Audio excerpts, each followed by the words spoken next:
bueno, estamos analizando las muy contundentes, interesantes y yo diría que preocupantes declaraciones del general Cienfuegos en torno a el aniversario número 10 de la guerra en contra del crimen organizado.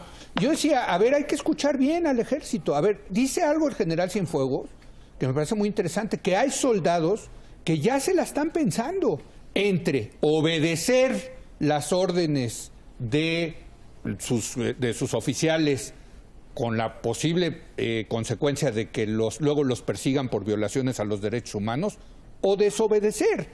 Y la institución de la obediencia es fundamental en el Ejército y la Marina, Javier. Sí, o sea, vaya, esa declaración me pareció, oye, ya se están pensando realmente si obedecer o no los militares en México. Híjole.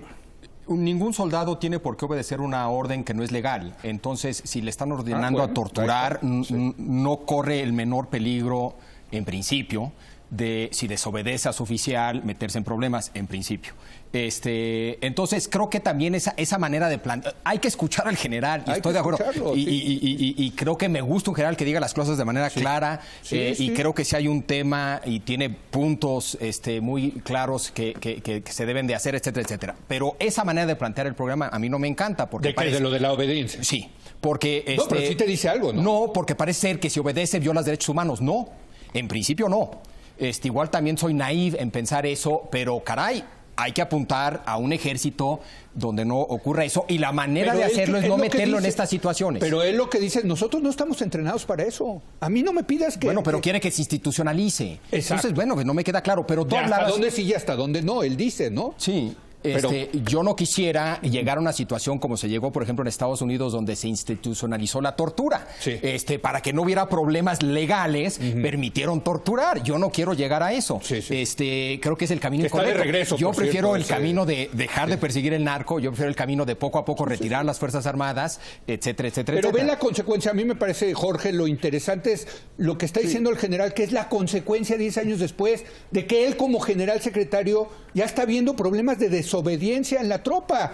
De un descontento generalizado por la situación. No es menor, tal vez, Leo, quizás, digo, esos problemas tal vez existan en efecto y creo que no deben de existir por los motivos que dice Javier. Ahora bien, tal vez se está refiriendo a sí mismo en cierto sentido el general Cienfuegos, diciendo, a ver, yo sé que tengo que cumplir esta orden que hoy evidentemente es un absurdo. Y sé que tampoco puedo desobedecerla porque eso es una especie de insubordinación al mando civil. Nada más que me están colocando en una situación absurda. Yo no quiero seguir con esta guerra que no sirve de nada. Pero mientras el comandante en jefe me siga diciendo que lo haga, ¿qué hago yo? ¿Cómo le hago? Yo no sé si consciente o inconscientemente le salió a Cienfuegos una especie de reclamo, no solo por sus soldados que lo están pensando, sino él mismo, que no está en situación no tiene un canal para decirle al presidente, ya no, porque si lo hace, se insubordina, y si no lo hace, perpetúa la guerra. Son perdedoras las dos opciones, son aberrantes, pero es la disyuntiva en la que se encuentra Cienfuegos. Pues sí, con razón está medio de mala siempre, o en todo caso con cara de que está molesto, con razón. Él sabe, como sabemos todos los mexicanos, que aquí en México hay una tormenta latente de derechos humanos que no se ha empezado a desatar. Conocemos unos cuantos casos nada más que son suficientemente escandalosos. Uno puede pensar que México va a pasar por un problema de derechos humanos y de investigación de actos aberrantes de las fuerzas de la fuerza pública durante mucho tiempo. Porque esto no se puede quedar así. Es decir, son demasiados muertos, son demasiadas arbitrariedades, demasiadas ejecuciones, demasiado.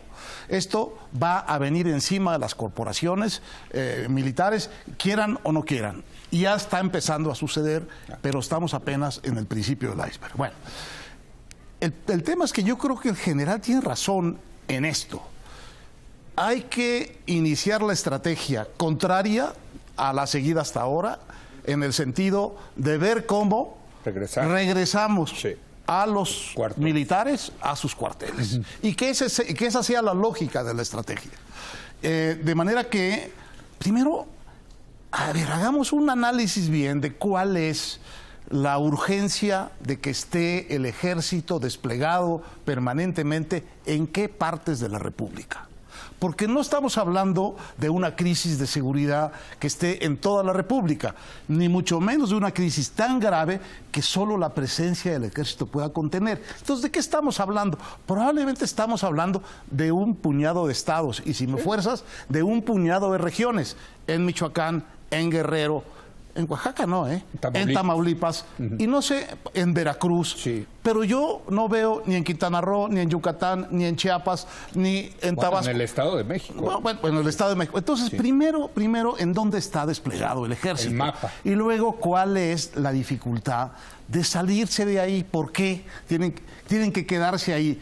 Y tercero, ¿cuánto tiempo tardaría en preparar la salida, el ejército de esos lugares, entregándole la responsabilidad a los gobiernos locales? Los gobiernos locales tienen esa obligación y tienen ese dinero. Nos han demostrado que son capaces de generar dinero a unas Pero no lo usan en las policías. pues que lo usen y Ese que le es den el la tema. cara y que le den la cara a su sociedad diciendo que no pueden Eso no controlar va a suceder. la violencia. Pero 10 Bueno, años, 10 años después, No va a seguimos. suceder, Aquí vamos a cumplir Héctor. 7 años. que paguen Javier. ellos la cuenta, que lo paguen 7 ellos, que la años. paguen los gobiernos locales la cuenta frente a sus ciudadanos. Por eso, Y no- años y no van, el ejército, años ¿está bien? vienen y no logramos solucionar Jorge, este tema. pero- Perdón, Jorge, venga. Sí.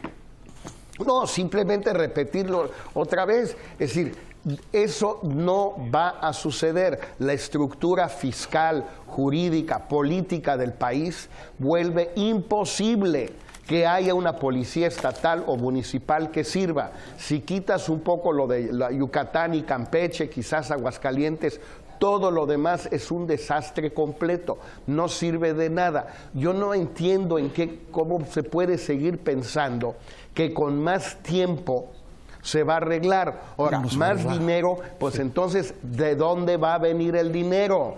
¿De los municipios, del predial? ¿O de los gobiernos estatales que no recaudan un centavo? ¿O de la federación? Y entonces, ¿cómo lo va a repartir la federación? ¿De veras los contribuyentes de Oaxaca van a financiar la policía de Monterrey? ¿Con un PIB 4 veces, per cápita 4 veces más elevado? Totalmente, tienes toda la razón, Leo. No en- tiene sentido. Y Jorge también en que no ha sucedido, pero hay que entender por qué no ha sucedido y igual sí podemos arreglar algo del por qué no ha sucedido para que suceda. Para empezar, esta presión del ejército no la habíamos visto antes. Esa ya es una variable Buen nueva, punto. ¿no? Segunda variable nueva, tal vez. Yo no creo que cuando lanza esta guerra Calderón, simultáneamente empieza a planear la salida del ejército. No, Porque él pensaba que iba a ser algo rapidito, que si se trataba de darse de trancazos, gana el que tiene el ejército, gravísimo error. Entonces no creo que... Ganó en Michoacán, por cierto. O sea, lo Momentaneamente- logró su primer, ¿Y cómo- primer cómo está- operativo en Michoacán. ¿Cómo está Michoacán hoy? No, Entonces desde lo luego, ganó, desde ¿no? luego. No, pero esa primera batalla, digamos. Ah, bueno, ¿no? pero era- Es que el problema de las guerras es que uno sabe cuándo entra, no cuándo sale. ¿no? Es que no es Ese una siempre, guerra, es sí. que no hay un enemigo, Sí. no hay un campo de batalla, no hay una solución militar.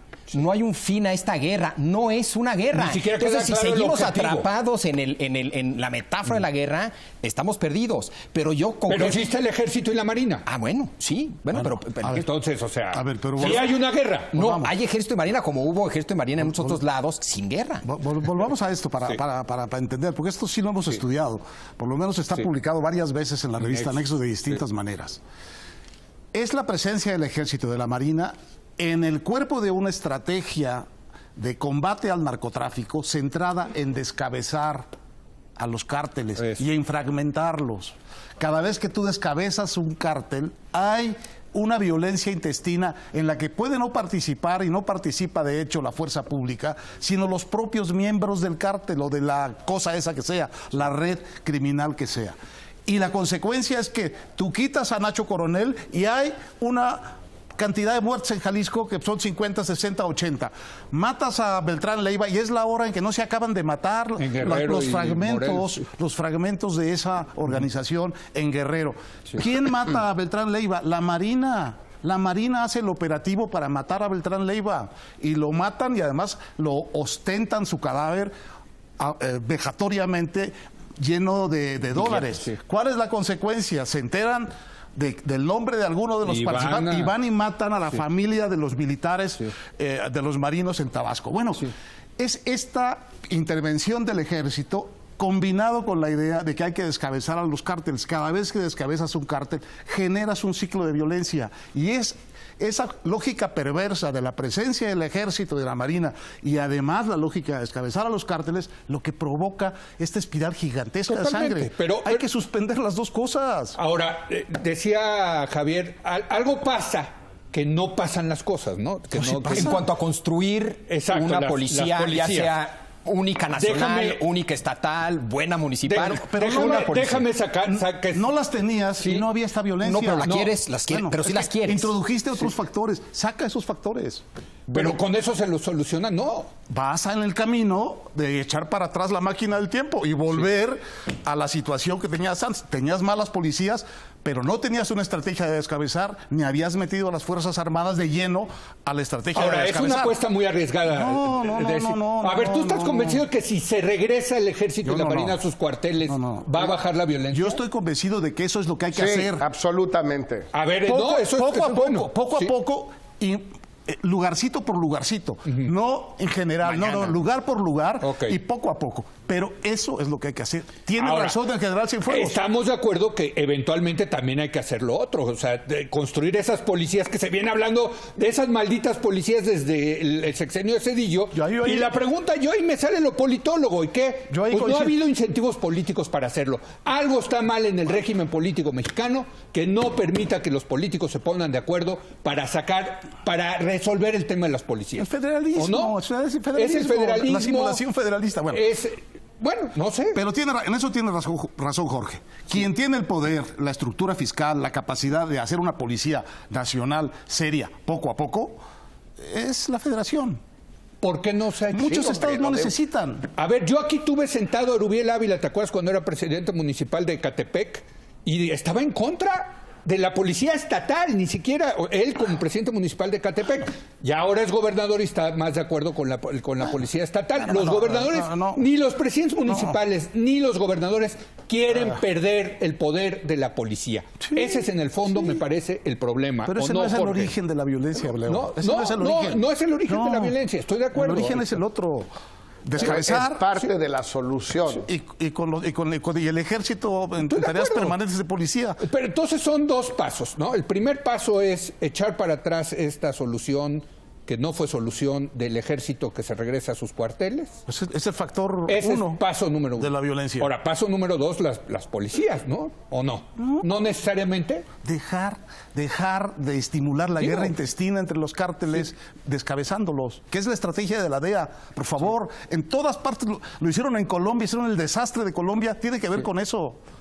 El desastre nuestro tiene que ver con eso.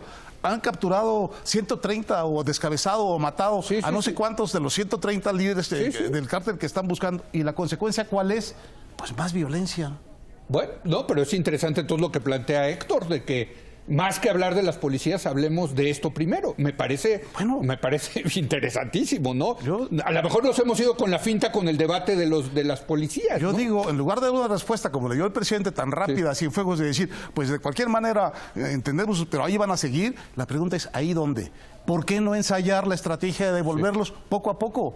¿Por qué no cambiarle a la lógica seguida hasta ahora que produce los mismos resultados? Como dice Jorge, ¿por qué va a ser distinto si haces lo mismo? Pues no va a ser distinto. Bueno, el general dice, queremos volver a los cuarteles. Órale. Ensayemos eso, díganos usted cómo. Y vamos poco a poco regresando a donde estábamos, que no estábamos mal, aunque hubiese cabezas rodando en los bares de Uruapan.